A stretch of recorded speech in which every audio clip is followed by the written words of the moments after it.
Ал қыздар, біз бүгін екінші күн, мінекей, біз енді шоколадный бисквит жасауымыз қажет болады. Тағы да видеоның астына описания міндетті түрде рецептілері қанша грамм жұмыртқа, қанша шекер керек екені жазылып тұрады. Мінекей, кеше видеода айтылғандай, бірінші жұмыртқаның ағы мен сарысын бөліп алып, ағын осылай 3 минуттай миксерлейміз. Осындай аппақ көпіршік болады, өзі белгілі болады. Дәл осындай 3 минуттай уақытта мына жерде менде видео тез болып тұр, ал миксердің жылдамдығы бұндай жылдам болмайды.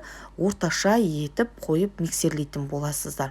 Осылай аппақ көпіршікке айналдырамыз ең алдымен. Сонан соң осы реттіліктерді міндетті түрде сақтайтын болыңыздар.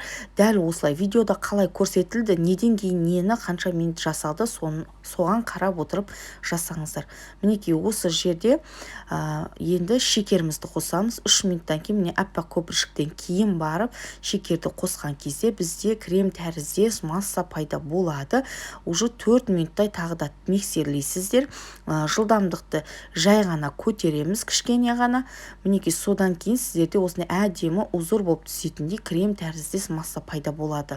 Осы реттілікпен ары қарай келесін тағы да қадамдарды дәл солай жасаңыздар. Бұзуға болмайды. Бисквиттеріңіз жақсы әдемі көтеріліп шықсын десеңіздер, барлық айтқан нәрселерді сақтап жасасаңыздар екен деймін. Ең бастысы, сіздер жұмыртқаның ағын, сарысын екеуін бөліп жатқан кезде ешқандай сары тамбау қажет. Сары тамдыма бітті, сіздер бисквиттеріңіз көтерілмейтін болады. Және де ыдыстарыңыз бен миксерлеріңіз су болмау қажет. Мінекей, бізде уже дайын болды. Енді жұмыртқаның сарысын салып, тағы да 2 минут араластырамыз. Мінекей, жылдамдық бізде орташа, тым қатты немесе тым жай емес. Енді ары қарай бізге осы ұнымызға какаоымызды қосамыз. Сонан соң разрыхителімізді қосып, екеуін жақсылап араластырамыз.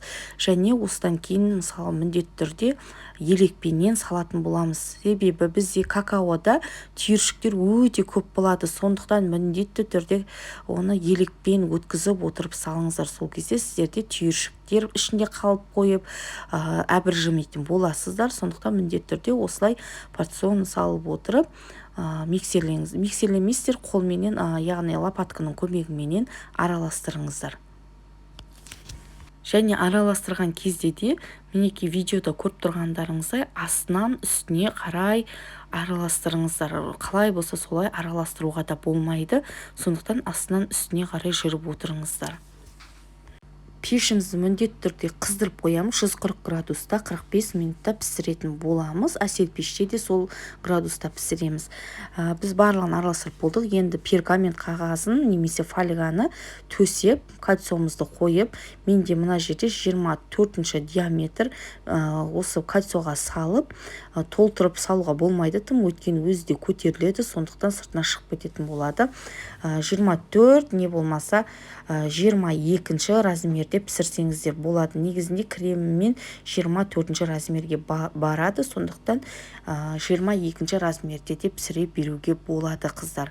Сатылатын торттарға осылай кішкене осылай қозғап жібересіздер, солай пісіріп алып, пештің ішіне міндетті түрде 10 минут сақтап, ашпай тұрып, 10 минуттан кейін барып пештен осылай шығарып алып, қағазынан, яғни кальциясынан ажырататын боласыздар. Пештің ішін 45 минутқа дейін ашуға болмайды. Ол кезде бірден бисквиттеріңіз құлап кететін болады.